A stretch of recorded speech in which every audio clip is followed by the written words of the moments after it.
Hello, and thank you again for joining us on the Rising Generation Leadership Podcast with me, Errol Lawson. I'm an author, I'm an entrepreneur, and a minister based in Birmingham in the UK. And my passion is to raise the next generation of leaders from all around the world. And so the podcast is really aimed at giving you the tools, the insights, the wisdom you need to move to your next level or realize your calling in God. Throughout the series of podcast episodes, I'm bringing to you some of the top international, inspirational leaders, influential leaders from all walks of life, whether they are ministers, whether they are authors, they are marketplace leaders, whether they are business owners, business leaders, all to kind of inspire you and encourage you to fulfill your God-given destiny. Please, can I ask you to simply subscribe to the iTunes page and just subscribe to the podcast. And if you're on Android, subscribe to it on Stitcher. And if you want to see the show notes from any of the previous podcasts, go to the website, which is www.errollawson.com/podcast. And you can find out there the favorite books of our interview guests, their show notes, their websites, their contact details. It's all there on the podcast page on www.errollawson.com/podcast. All right, guys, so thanks for listening. Tune in, enjoy the show. I hope you're blessed. And feel free to reach out to myself if you like at errol@errollawson.com. If you want to be a podcast guest or you just want to ask some questions about the podcast, I'd love to hear from you. Thanks for listening. Enjoy the show. Hello and welcome back to the podcast. Today I have with me the one and only, the Mr. Lee Jackson. Lee is a motivational speaker who works in business and education, helping people to find the good stuff that helps them to be their best. People say that Lee is funny, he's engaging, he's insightful, and a breath of fresh air. He doesn't do boring, and he's allergic to bullet points. He delivers great presentations with content that's fresh and new and all delivered in an approachable style that engages and even the most reluctant audiences. No jargon, nothing overcomplicated, just the good stuff that changes people's lives and increases profit. Lee, thank you for joining us today. And just reading through your bio there. Lee, first of all, if you can just fill in any gaps I've missed about sort of who you are and what you do, and give us a little bit of a glimpse into your world and what you're up to right now. Yeah, thanks, Errol. Thanks for having me on. It's really great to chat to you again. And it's good to catch up with you last week and now to chat again on this podcast. It's always great to see you, mate. And I appreciate you asking me to be involved. Likewise, man. Yeah, my background is I had a pretty boring job for the first few years of my sort of, after leaving sixth form and all that kind of stuff. I had a pretty boring job, but I used to be involved in youth work. Okay. So I used to work in a solicitor's office, and I used to work in the civil service in the Crown Court, of all places, would you believe? And I used to joke with people that I used to move paper from the left-hand side of my desk to the right-hand side of my desk and then go home. That was kind of... There's a little bit more to it than that, but that was kind of what I did. Okay. Did that to pay bills, and basically I was involved in youth work, and I was doing youth work on weekends, and I was also in a band, and was sort of the first kind of Christian rap group in the UK. Okay, did you sing or rap? I wouldn't say I was a rapper. I used to join in. I was more the hype man, do you know what I mean? Yeah, I get you in the background. The DJ, really. I was the DJ and producer, really. Fantastic. But the guys that I had rapping, one of my best mates, Justin, he was a rapper, he was really good at lyrics, but bizarrely, he was quite shy. So Mr. Extrovert here used to go out the front and get people to put their hands in the air and all that kind of stuff, So eventually I decided I didn't want to have a boring job anymore and just do that on weekends. I thought, what should I do? So I basically went and did a year out. So I left my job, paid off any debts I had, left my job and said, okay, I'm just going to have a year out and see what happens. And while I was there with a group called YWAM, while I was there, someone rang me up and they said, do you fancy being a schools worker in Leeds, where I was living or where I was from? And I said, I don't really know what a schools worker is, but I like the sound of it. Let's do it. So basically, that's what I did. I set up a project in Leeds that provided schools workers to schools. So we used to do, we were like part of it. In response to sort of the local churches, I guess, they used to give us money to go into schools, to do assemblies, some lessons, lunchtime clubs, mentoring, sports clubs, and just be a helping hand in schools, basically. Okay, so how did you go from being a schools worker, youth worker, to being now one of the country's sort of leading school speakers? How did you transition from that to that? Yeah. Well, when it all sort of came to an end at the charity, and you know, and I moved on, and I literally thought, Errol, what am I good at? Right? There was nothing more complicated than that. I just sat down and thought, what do I like to do, and what do I think I'm good at? Because one of the most important things, and some of your listeners will know this, is it's what people have validated you in that is what you're good at. So when someone said to you, you know what, you're really good at doing that, or I saw what you did there and that was really good, that's called validation. And people used to say to me all the time, you're really good at speaking, and you're good at chatting to people, you're good up front. And I thought, I wonder whether I can make a living out of doing talks. And that was it, Errol. Do you know what I mean? And actually, I moved away from schools. I thought, you know what, I've worked in schools for 14 years. I thought, you know what, I'll just do it in business. So I didn't look for schools at all. I looked in business. But I started my business around the time of the credit crunch. And basically, businesses just cut all training. So I spent about a year sort of going, is anyone going to book me or what? It was quite a strange year. You know, I reckon there's a lot of people listening right now, Lee, who maybe they're in a job they're not comfortable in, or they've got a passion and they're not sure whether they can monetize it and turn it into a career. Did you ever feel like it wasn't possible? You know, you're asking that question, can I make a living doing what I love? How were you thinking before that? And then how did you turn that passion into something you could make a living from? Yeah, that's a really great question, because actually being passionate about something is just not enough, Errol. Because, you know, I'm passionate about NBA basketball. You know, I love basketball, but I'm not going to make a living out of that. So it's got to be beyond passion. Otherwise, you get these people who go on the X Factor, you're on these TV shows, and they say, you know, I really want to be a singer, you know. Absolutely, but they've got no skill. I need to be a singer. It's what I was born for. And then you hear them singing and you realise, actually, they're rubbish. Yeah. So passion is not enough. Absolutely. So really, it's the validation. So people can see that you're passionate, but when they validate you, you then go, okay, maybe I'm okay at this. And then the next step is to say, will people buy this? So what's the niche market? What is out there? And so basically, I spent about a year or two just meeting as many speakers as I could, going to loads of meetings at the PSA, the Professional Speaking Association, meeting loads of people, including mutual friends like Dave Heiner and others who are great speakers. And I just grilled people. I just bought them coffee or beer or whatever, and I just said, look, can I just ask you some questions, please? And I met several people, and that really helped me to understand how they made money out of it, what clients would require, and then basically, it's monetizing a business. So all speaking is a product that you sell. That's fantastic. It's just like me making an electronic device, you know, an Apple Watch. You know, I've made this Apple Watch. Now I have to go out and sell it. I just made a couple of talks and then I went out and sold them. It's nothing more complicated than that. Business is just business, Errol, isn't it? Amazing. And, you know, it's simple but profound for anyone listening. You're thinking of starting your own business. You're thinking of monetizing your passion.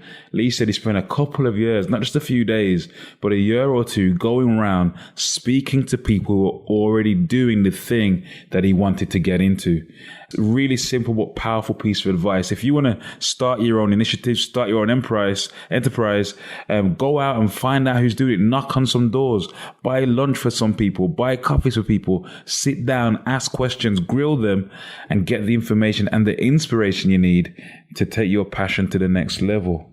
Awesome. Lee, was there like a significant epiphany, like a light bulb moment or turning point for you on your leadership journey that is like an aha moment, like penny drops? Gosh, I have those. I call them ding moments. When your brain goes ding, and I've had loads of those, Errol. I was just trying to think of a couple that have really stuck with me.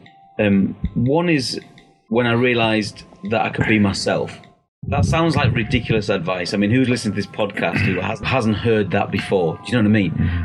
But the reality is, for me, that was a reality, because there was other speakers and other people in my industry doing speaking and training, but they looked different to me and they spoke different to me and they were eloquent and they were educated differently to me. And actually, when I realized people buy me, because people buy from people, that's the ultimate in sales. So people buy me and they want the Lee Jackson, the northern guy, the down-to-earth guy who tells it like it is and makes people laugh along the way. And that was a big moment for me. So being yourself, that was a key one for you. And we've heard so many people come and talk to us on this podcast about the imposter syndrome. That it's successful people like yourself who at some point questioned whether they were good enough, whether they were able, whether they were the right person for the task. And something happens, guys, when we just accept ourselves for who we are, we start comparing. And, you know, I know this isn't easy. What was your journey like to come into that place of accepting that? Was there something that you'd read, something you'd heard? Was there an experience you had? I think it's several different things. One of them is certainly that my faith had a massive part to play in that. That if you really understand what God thinks of you, then you realize that all he wants you to be is you anyway. Yeah. And, you know, you can theologize all you want, you can write books about stuff all you want, but at the end of the day, my faith tells me, and since I was 12 years old, I can tell you that God loves me, and he's passionate about me, and he wants me to succeed, and he wants me to enjoy life. And the rest is just kind of details, really. Amen. So, you know, it's that understanding that really it's not all about me. There's a lot of people that are obsessed with themselves and you know, even in all walks of business, you'll see people that actually, you know, there's an ego trip attached to their business. Now, I'm not saying I have no ego, because I probably wouldn't get on a stage if I had no ego, right? So I have got ego, but I try and really keep that in check, that actually it's not about me. I met with a client this morning. I'm doing a talk in a couple of weeks with them, and I met with them this morning, and you know what they really loved is they came really nervous.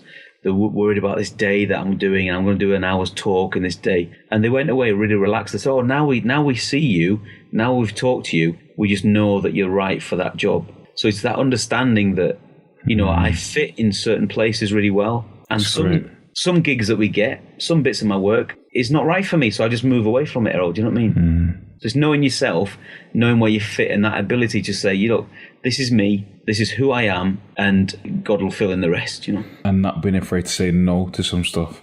Yeah, and in the early days, that's difficult or almost impossible to do. When cash flow is zero, it's hard to, you know, end up doing a job. You know, you've got to know what your strengths are and stick to those. So what's been your biggest challenge so far? Biggest challenge is always people, always other people. Not that I'm perfect. Please don't reflect on like, oh, I'm perfect, other people. No, but our life's all about relationships, and it's all about people. And some of my biggest challenges have been just dealing with people, trying to understand people. Like, you know, I've worked with colleagues and clients, and I thought it was all going quite well. And then all of a sudden you think, oh, that's a personality I didn't realize. And you're trying to get behind, why do they say that? Why do they do that? And, you know, I get on with all my clients, you know, I get regular rebooking of stuff, but it's always about people. And so if you get your relationships right in business and you can be real, authentic, and have integrity, then everything else is a lot simpler. Can you think of an example? We had a particular challenge with a person or working with people? Yeah. I don't want to give away names or anything, but yeah, I have worked with people in the past who are, how can I put it, not really like me. So I don't mean in, you know, colour of skin or race or anything like that. I mean in personality types. And so it's understanding other people's personality types that's allowed me to sort of say, I understand why she said that. I understand why he's acting like that. And when I've got that understanding, so I was in a gig recently working with another speaker, and this speaker was quite nervous, and I could see them, they were popping around and nervous, and I was very relaxed about the whole thing. But then my understanding was that this speaker, you know, it's their personality type that's different to mine. And so I just allowed them to do their thing, and I just went in, I did my stuff well, filled in the gaps, and we left in a good place, and we left, you know, as colleagues and friends, you know. I could have reacted to that badly, and that could have gone a different way, but I just chose not to do that. Yeah, I mean, if we're desiring to achieve anything in life, we can't do it on our own, and we're always going to meet people. We're always going to meet people who are different to us in so many different ways, and our ability to manage that and navigate that, it's something that I think that we never actually become experts in. We can read all the emotional intelligence books, and we should, and we can get to know all the different psychometric and psychological tests and understand people's personalities, and that's good too. But we're always going to meet someone who defies all of that, and it's just completely like, it's just going to be a challenge, man. But it's about grace in it as well. Oh yeah, grace. Oh man, it's just knowing that. You know what? Sometimes people have bad days, and you just need to let them have a bad day, because we all have bad days, right? So that is quite nice. Just have that grace. Just say, you know what? I'm going to give grace here rather than kicking off. And I think that's where the ego comes. If you're sure of yourself, and it isn't all about you, or me, then you know what? You can just let things go and you can relax, and I'm fine with that. Awesome. So how do you define success at this stage in your career now? You've done quite a bit. You've reached thousands of people across the country. How do you now define success at this stage in your journey? My favourite quote on success is still from Coach John Wooden. John Wooden was a college basketball coach who was probably the most successful of all time. Very famous. He's written lots of leadership books. He's passed away in 2011. He was the coach for Larry Bird and all these legends, Kareem Abdul-Jabbar and stuff. And I love his concise version, which is, success is peace of mind in knowing that you've done your best to become the best you're capable of becoming. I still use that in my talks because I love that. It's not about the size of your house. It's not about getting a BMW instead of a Vauxhall or a Ford Fiesta. It's peace of mind. And in all the ups and downs of business and all the busyness of life, of family life and everything, ultimately, I want to have peace of mind in what I do, that I know I'm doing the right thing, and I know that God's with me, and he gives us the peace that passes all understanding. And that ultimately for me is where I want to be with it. Awesome. And, so powerful. They say that success can be found. I think it's John Maxwell who wrote, success is hidden in your daily routine. What does the first 90 minutes of your day look like? So I could lie to you now and say that I'm all sorted out, Mr. Goal setting first thing in the morning. Actually, my first 90 minutes, I'm not known to be a morning person, Errol. Do you know what I mean? So I actually get more productive as the day goes on. So my first 90 minutes is usually checking up on a couple of things, obviously diaries, checking in with family. I work a lot from home, so I tend to spend a bit of time sorting out that stuff. And then I usually get a little bit more productive as the day goes on. So I usually know what I'm doing that day. I have a list of things that I need to do, and I'll prioritize that list. As I'm looking at my computer now, speaking to you, I've got a list on the right-hand side. I know what I need to do. But I'm not a heavy goal setter at all. And I have projects that are ongoing, but I don't actually set very targeted specific goals. And that was one part of my journey, Errol, that I realized that I actually wasn't that kind of person. So I could be more productive, possibly, but actually how I get the best out of Lee Jackson is to work on projects. And my greatest strength actually is that I'm a plodder. Okay. And so I plod on, and I keep on going, as I call it, when I'm doing talks, maybe longer than other people do. So I think plodding or keeping on going is underrated in our society. I hear you, man. So what have been the key habits then that have contributed towards your success? There must be, I'm sure there's things that you've done that you've done, consistently to get to where you are. I'm tenacious in getting back to people. So I use systems on my computer, including Boomerang into Gmail and other things that remind me. So say if I want to talk to you about something, I get it to remind me, if I've not heard from you in a few days, then I'll call you again or I'll email you again. And I've got lots of work by doing that. It's just by just gently chasing up clients, chasing up people, and I will consistently get back to people. Mm-hmm. So that's one of the things that I'm not going to hound them until they're sick of me. But if I don't hear something, someone promises something in a week's time, I diary that, and so it reminds me, and I'll just go back to them. And I've got gigs that way where people say, "Oh yeah, sorry Lee, we didn't get in touch with you," and And I think that's one of the things that I do really well is I think belligerent is the wrong word, but I am consistently organized enough to keep getting back to people. And, simple again, but profound. Like the question we have to ask ourselves is, are we leaving business on the table? Like, have we begun conversations that we've not finished? Are there people out there that we've sent emails to, made approaches to, proposed things to, and those things are still hanging in the air? And developing that ability to consistently follow things up, to close the door on things, to finish what we've started, is a key component, a key habit to success. If you're listening, I wonder right now, have you got anything else that you've left on the table that could be potentially be lots of value for you in various different ways? And sometimes those things you leave on the table, Errol, are not actually financial things.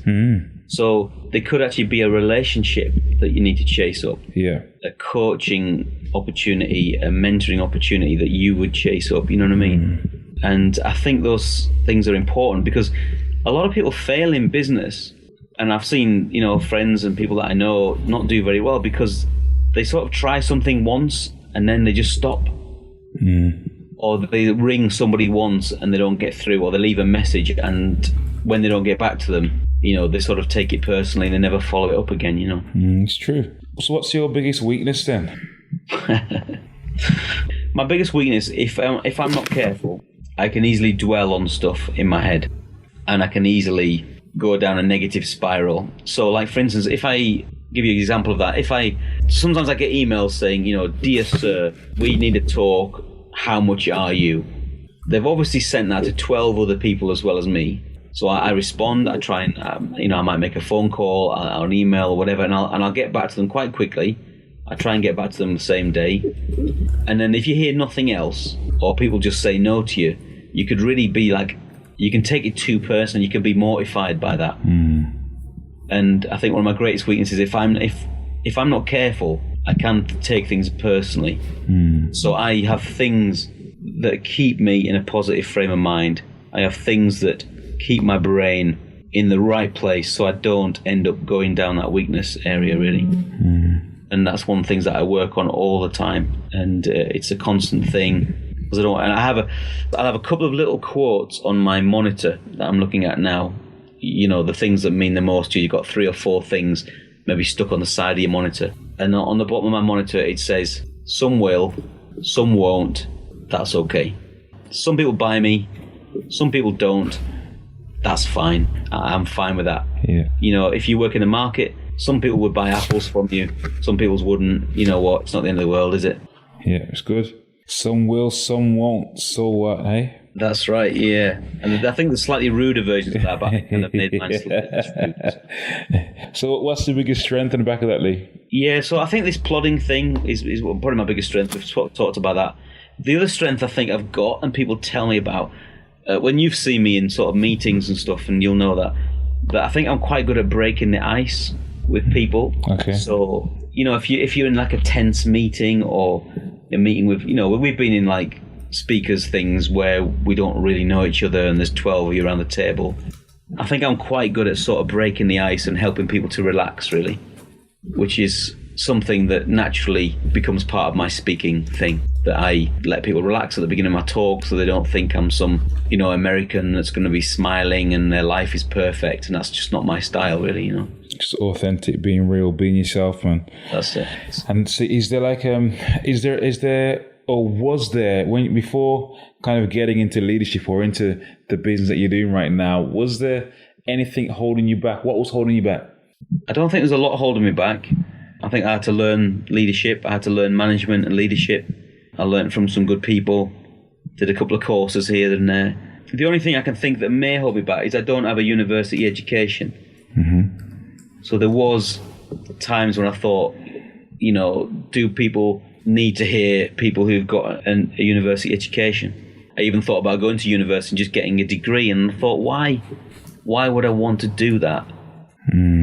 Because actually that do you still want to do it? No, it doesn't interest me at all. No, because I realised it was other people's expectations. Because I'm about to offend everybody now who's ever been to university, but I'm going to go for it. if you have an academic qualification, and I've heard people say this, all it does is tell people that you used to be good at something. It tells people that you studied something and 5 years ago you were quite good at it. And that's not putting down that, because if you want to go to university, my daughters will probably end up going to university. But actually, what is key is that we're learning every single day. And I'm learning new stuff every day. Because if I went to university and did psychology, which is probably something I'd be interested in, do you know what? By the time you get out of university, 10 years' time, the stuff you've learned isn't relevant anymore. Because new theories have come out. And so there you go. Trying not to offend everybody, but it's probably offended a few. Yeah, well, it's true, man. And I go to Africa a lot and different parts of the world, and degrees are currency out there. And there are parts of the world where it matters a lot more that you have a degree. It's very difficult to move forward in life. But I think as an entrepreneur, as someone who's starting out for themselves, who's seeking simply to monetize their passion and to make a difference in the world, your life skills, your life experiences, your personal story, your own journey, and your ability to communicate that. Investing in your own personal development, whether you read books, whether you do short courses, have mentors, mastermind groups, things like that. All those things have more impact, I believe, on your ability to succeed than getting a degree. And still above all of that stuff is what you're doing in your own brain as well. You know what I mean? All of that kind of stuff. It's all great to educate, but unless you're actually putting it into practice, what you've heard, and also testing stuff, because there's a lot of rubbish out there. YouTube is full of fantastic stuff and full of dross and, frankly, stuff that's not true. So it's about sieving the stuff that you learn and realizing what's for you and what's not for you. So true, man. Is there a mentor that you had in your journey? Was there, or is there? Are there mentors now? Who are those people that kind of guided you? I was mentored in the early days of youth work. When I was in my 20s, I was mentored by a guy called Steve Riley, who's the pastor of Bridge Street Church in Leeds. It's the biggest church in Leeds. Okay. And Steve really helped me in those early days. That was the first sort of real mentor that I had in those early days. Since then, I think I'd probably call people more coaches than mentors. A mentor is someone that I believe you have for a long period of time that covers many subjects, whereas a coach is somebody for a specific subject or a specific time scale, I think. And so I've had lots of coaches in my life. People have helped me. So other speakers have helped me, like Paul McGee, who's probably one of the UK's most successful speakers. He's known as a sumo guy. He really helped me in the early days, gave me some opportunities, tweaked what I did. And even now, even just 2 days ago, he gave me a call. He'll just call me out the blue every few weeks. How you doing, Lee? I haven't heard from you. How's business? And I run ideas by him now. 8 years into my business, I still run ideas by Paul McGee and other speakers around the place who've helped me, really. So the biggest thing I was going to say is actually beyond that is I really believe in accountability. Okay. So there's 3 guys that I meet with on a regular basis, all of which are leaders. One's a youth worker, one's a pastor, and one's a dentist. And we meet for breakfast, or we meet and have a pint in a pub together, and we share what's going on at home and what's going on in our personal life and actually in our private life. And they all have permission to ask me difficult questions about life. And I would say that without those guys who I've journeyed with now for 10, 15 or more years, 20 years almost, some of them, without those guys, I don't think I'd be here now talking to you. So what are things you cover again in those discussions? You said things at home. So we talk about business briefly, but really we ask difficult questions. So we all have areas that we ask questions of. Give us some examples, if you will, of the things that you discuss. Yep. So one of the questions we ask is, how's your marriage? Right. Which is a pretty big and deep question, if you can imagine. It's not the sort of question you get asked very often. But how are you getting on with your wife? And, even more personal questions around that as well, which I won't go into for the podcast. But, reality, it's real relationship stuff.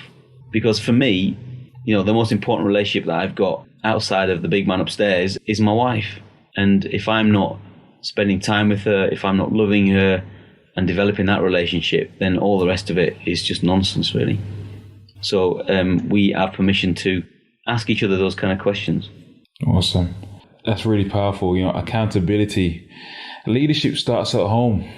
It starts with, I'm a pastor, I'm in ministry, and one of my pastors saying to me that, my first member is my wife, so to speak. I'm her pastor.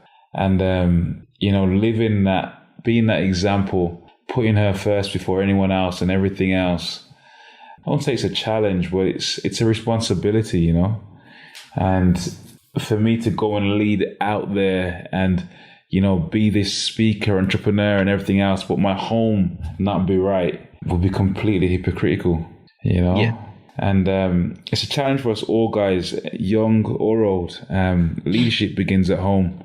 And you're hearing it here from Lee Jackson that he's made his priority his family, his wife, his relationship with his wife. What was the single best piece of advice that you received from your pastor friend in Leeds and from Paul McGee? From Steve, when I was very young, I've got twins. As you can imagine, twins in their first couple of years is kind of a bit of hard work. You know what I'm saying? Mm. I remember him saying to me, this time will pass, that whatever you're thinking about right now, whatever the listeners are thinking about right now, which might be a really difficult thing, a really challenging thing. It might be young kids at home. It might be a financial issue. It might be a business problem. When you have someone that'll support you and reminds you that this time will pass, you realize there's life at the other side of whatever you see. Mm. And sometimes time, fixes stuff, especially if you make the right choices. But, my kids are now grown up and they don't require as much care and attention from me. So I feel like I've got a little bit of brain space back. Do you know what I mean? So that's a great thing. And Paul said to me a lot of things. He encouraged me in lots of ways. But one of the things he stuck out is he said that don't give equal weight to everyone's opinions. Everybody is valuable, of course. Everyone is unique and valuable, but not all of their opinions are of the same value to me. So because you're an experienced speaker, Errol, if I did a talk and I did something that wasn't quite right and I asked you for feedback, because you're an experienced speaker, I'm more likely to listen to you than I am for someone who's only done 2 talks. Right. So it's not that person is less valuable, but it means that their opinion is not quite as weighted as yours is. Mm. So there's always people in our lives who want to give us their opinions, but we need to decide, is their opinion valuable? Right. And not just, if they've said something difficult, not just kind of, dismiss it because of that. Because a difficult advice might be the right advice.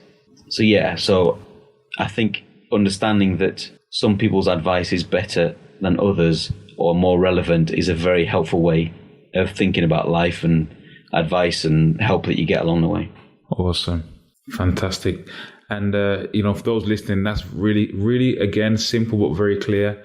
Like, it's not everyone that we need to be getting advice of. And it could be the case that, we've got sometimes it's our family, our parents want to give us advice and guidance on different topics and subjects that they have not accomplished or achieved things in, and they can be quite forceful at times in their opinions. And it's just about, whilst being respectful to our parents and all family members, understanding that, I need to get some advice, some support, some direction from people who've been there and done it, who are wearing a t-shirt, who can give me, real advice from experience, and don't be afraid to reach out for that. Do what Lee did. He went and he found people who'd already done it in the speaking game and spent time with them and took them for dinner, took them for lunch and asked them how they did it, so don't be afraid to do that.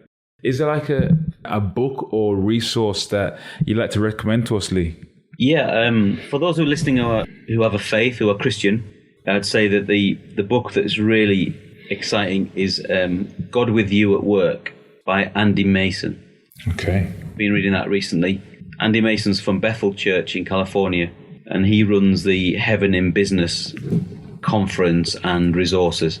So it's God With You at Work, and it just helps you understand where faith and God fits into the work. And it's stuff about your head, about your brain, but also where does God fit into that stuff. So that is helpful if you person of faith, you might find that really useful. Brilliant. For stuff around your head and your brain, if you're struggling with things, struggling to let things go, then Paul McGee's book is just the easiest and the best read. Sumo. It's called Shut Up, Move On. Just Google or go into Amazon, look for Sumo. You'll find Paul's book there. And I give that to a lot of people because it's so good and it's so helpful and written from a great guy who's helped thousands and thousands of people. Fantastic. There's lots of other things, but those two will do for now. And I'm sure I could give you a list of 100 more, which I won't do. Oh, that's great, man. That's brilliant. And what is it you're most fired up about right now? What are you really fired up about right now?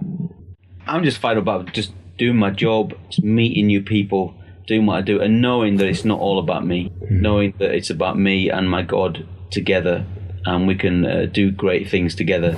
And I'm really fired up, just excited. I'm in a period at the moment where I've got 2 or 3 weeks off. I haven't got any paid gigs for 2 or 3 weeks. And, I'm really keen to get back in there, to get back speaking.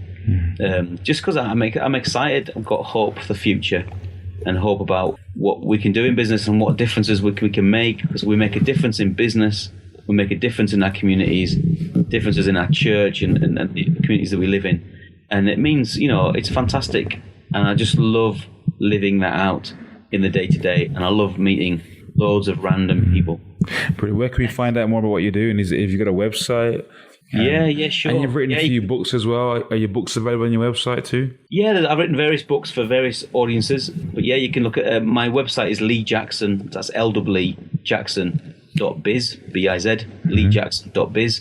You can get hold of me there. You can see me speaking there. You can look at the books. There's PowerPoint surgery, so if you use PowerPoint or slides or Keynote in any way, I'll help you to do that better. And if you're at school, then there's the school books, various school books there, and it's all on my website. It's split into 2 sections. One's education and one is business. So just choose a section that's relevant to you. And if I can help you in any way, I'd love to help. Thank you so much, Lee. And just before we go, Lee, just one piece of advice, if you will, like a word of wisdom, a word of encouragement for someone out there who's listening, who's an emerging leader or an established leader trying to move to the next level. I would say don't give up, but really make sure you're fighting the right battle. Make sure you're doing the right thing. So have you been validated in what you're doing? And if you've been validated by other people and you're passionate about that, then get the advice and don't give up through doing it that way. I think that's really, really important. Brilliant. People give up too easily, so don't give up. But just make sure you're not spending your life doing something that you don't want to do or has already been done or isn't right with you. So find out what you want and then go for it. Fantastic, man. Lee, thank you so much for your time today, bro. Really appreciate it. And check out Lee at his website, leejackson.biz, for more information about his work and his books, and to book him to speak at your next event. Lee, thank you, man. God bless you. Thank you, Errol. You're a great guy, and I appreciate you inviting me. All the best. All right, cheers. bye for now. Bye-bye. Thank you for joining the Rising Generation Leadership Podcast today. I really hope you enjoyed that episode. I hope you were inspired, you were lifted, you were encouraged. Hey, please remember to go to the iTunes page and subscribe right there, or check out the show notes from today's show at www.errollawson.com/podcast. And please share with your friends. Let somebody else be inspired. Thank you for listening. See you next week.